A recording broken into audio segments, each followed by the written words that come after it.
आज से संसद का बजट सत्र शुरू हो रहा है। बजट सत्र का पहला दिन, जिसकी शुरुआत राष्ट्रपति के अभिभाषण से होगी और अभिभाषण में राष्ट्रपति सरकार का जो विजन है वो देश के सामने रखेंगी। इसके बाद दोनों ही सदनों में आर्थिक सर्वे की रिपोर्ट पेश की जाएगी। और ये जो आर्थिक सर्वे की रिपोर्ट होती है, आप जानते हैं देश की अर्थव्यवस्था की सेहत कैसी है, इसी का अंदाजा, इसका एक आंकलन जो इस आर्थिक सर्वे की रिपोर्ट के जरिए देश के सामने रखा जाता है। और फिर कल आना है देश का आम बजट। वित्त मंत्री निर्मला सीतारमण 1 फरवरी देश का आम बजट देश के सामने रखेंगी। तो महत्वपूर्ण हो जाती है आज का दिन, जिस तरीके से आज से संसद के बजट सत्र की शुरुआत होने जा रही है। सीधे आपको लेकर चलेंगे, हमारे साथ हमारे सहयोगी अंकित गुप्ता इस वक्त मौजूद हैं और जरा जानते हैं अंकित गुप्ता से। अंकित, बजट सत्र की शुरुआत आज होने वाली है और ऐसे में जो सांसद हैं उनके संसद पहुंचने का सिलसिला आप देख पा रहे हैं, शुरू हो चुका है क्या? और इस बार पक्ष विपक्ष के बीच किस तरीके का माहौल रह सकता है, क्योंकि हमने देखा पिछले सत्र में किस तरीके की आर पार गर्मा गर्मी देखने के लिए मिली पक्ष विपक्ष में। अंकित। बिल्कुल रोमाना, पिछला सत्र तो काफ़ी हंगामेदार रहा था, लेकिन इस सत्र की बात की जाए तो सबकी निगाहें टिकी हुई हैं बजट के ऊपर। और बजट को में जिस तरीके की घोषणाएं की जाएंगी, जिस तरीके के ऐलान किए जाएंगे, उसके बाद में निश्चित तौर पर पक्ष और विपक्ष एक बार फिर से तमाम मुद्दों को लेकर के आमने सामने आ सकता है। लेकिन अगर हम आज की बात करते हैं तो आज का दिन इस वजह से महत्वपूर्ण है क्योंकि पहला दिन है बजट सत्र का, और इसकी जब शुरुआत होगी कुछ ही देर में, अब से 10 से 15 मिनट के भीतर प्रधानमंत्री नरेंद्र मोदी पहुंचेंगे और वो जो है जो जनता के सामने एक तरह से या सांसदों के सामने अपना जो है बयान रखेंगे, मीडिया के सामने अपना बयान रखेंगे, जिसमें वो ये बता सकते हैं कि बजट सत्र में क्यों महत्वपूर्ण है और ये सरकार की क्या योजनाएं हैं। लेकिन रोमाना, उसके बाद में जो महत्वपूर्ण है वो है राष्ट्रपति का अभिभाषण, क्योंकि राष्ट्रपति के अभिभाषण में सरकार के जो विजन जिसका आपने जिक्र किया वो सामने आएगा। और काफी हद तक मुमकिन है वहां पर जो है वक्फ संशोधन के बारे में जो बिल है उसके बारे में बात हो, या मुमकिन है कि एक देश एक चुनाव को लेकर के बातचीत हो, जिसको लेकर के आज संसद की संयुक्त समिति की एक बैठक भी, ये दूसरी बैठक होनी है। तो ये वो तमाम मुद्दे हैं जिनका जिक्र किया जा सकता है आज राष्ट्रपति के अभिभाषण के दौरान। और राष्ट्रपति के अभिभाषण पर हमने देखा है कि जैसे ही वो खत्म होता है तो विपक्ष निश्चित तौर पर हमलावर होता है कि ये देखिए राष्ट्रपति का अभिभाषण नहीं, ये तो सरकार की बात थी, सरकार अपना गुणगान करवा रही थी, इस तरीके के इससे पहले के आरोप प्रत्यारोप चलता रहा है। लेकिन राष्ट्रपति का अभिभाषण जैसे ही खत्म होगा उसी के 10 से 15 मिनट के भीतर आर्थिक सर्वेक्षण की वो रिपोर्ट पेश होगी, जिसका आपने सही जिक्र किया, आकलन किया कि वो एक तरीके से देश का जो आर्थिक हालात क्या है उसका आईना दिखाती है। और उसी के आधार पर जो आर्थिक जो जानकार है वो बजट कैसा रहेगा उसका अनुमान लगाना शुरू करते हैं। और इसी वजह से अब से जो है करीबन हम कह सकते हैं 25 घंटे बाद जब वित्त मंत्री निर्मला सीतारमण बजट पढ़ रही होंगी तो वो, मैं जरा सा आपको रोकूंगी अंकित गुप्ता, इस बीच जरा हम तस्वीरें दिखाएंगे। प्रधानमंत्री नरेंद्र मोदी संसद सत्र में हिस्सा लेने के लिए संसद भवन परिसर में पहुंच चुके हैं। तस्वीरें आपके सामने हैं, प्रधानमंत्री नरेंद्र मोदी संसद भवन परिसर पहुंच चुके हैं।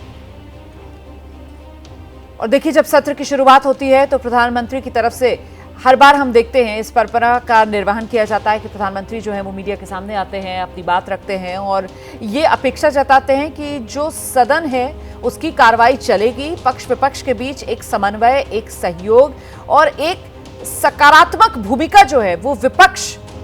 देश को आगे बढ़ाने में निभाएगा। इसको लेकर एक तरीके से नसीहत भी प्रधानमंत्री नरेंद्र मोदी की तरफ से दी जाती है। और खासतौर से जब एक बार फिर 2024 लोकसभा चुनाव में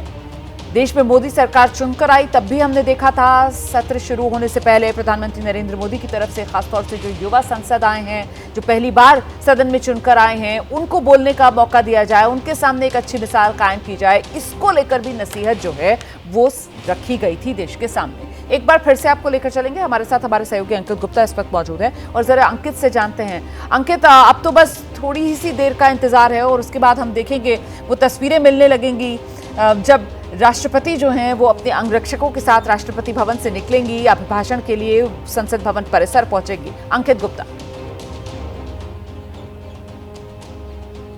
बिल्कुल रुबाना, और वो तस्वीर अपने आप में महत्वपूर्ण होती है क्योंकि जो राष्ट्रपति साल भर में ऐसा एक ही मौका होता है जब वो इस तरीके से सदन में आती हैं और सरकार का जो, या ये कहा जाए कि राष्ट्रपति के अभिभाषण के दौरान जो सरकार का जो विजन होता है उसको देश के सामने रखती हैं। तो अब से जो करीबन जो है 15 मिनट बाद आपको वो तस्वीरें मिलनी शुरू होंगी जब राष्ट्रपति जो है अपने राष्ट्रपति भवन से निकलेंगी और संसद भवन में दाखिल होंगी। लेकिन उससे पहले प्रधानमंत्री जो है नरेंद्र मोदी देश को संबोधित करते हुए एक तरीके से बजट सत्र की क्या महत्ता है उसका तो जिक्र करेंगे ही, लेकिन हमने देखा इससे पहले भी जब सत्र हुए हैं और प्रधानमंत्री ने जो है संबोधन किया है तो उस दौरान इस बात पे जरूर जोर दिया है कि अगर जो है विपक्ष को जो है कोई बातें रखनी है तो सकारात्मक तौर पर चर्चा की जानी चाहिए, ना कि हंगामा करना चाहिए, क्योंकि जनता की बहुत सारी उम्मीदें होती हैं अपने सांसदों से, राजनीतिक दलों से, तो उनका हमको आदर करना चाहिए। कमोवेश हो सकता है कि आज भी प्रधानमंत्री उसी तर्ज पर जो है अपनी बात रखें, यानी कि साफ तौर पर अब से 10 से 15 मिनट के भीतर प्रधानमंत्री का वो वक्तव्य भी सामने आएगा जिसमें वो जो है सांसदों से भी अपील करेंगे, राजनीतिक दलों से भी अपील करेंगे और मीडिया के सामने अपनी बात रखेंगे। और उसके जो है अगले 5 मिनट के भीतर आपको वो तस्वीरें मिलनी शुरू होंगी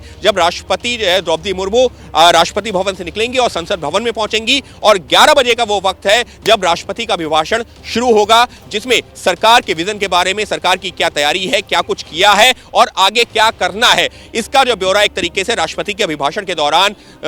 देश के सामने और सदन के सामने रखा जाएगा। जी बिल्कुल, लेकिन संकेत अभी से मिलने लगे हैं किस तरीके का ये सत्र रहने वाला है। जिस तरीके से विपक्ष की तरफ से पहले ही ये आरोप लगाए जा रहे हैं कि साहब बिना विपक्ष की सहमति से राष्ट्रपति के अभिभाषण पर जो चर्चा का समय है वो सरकार ने अपनी मर्जी से ही तय कर लिया है। अंकित,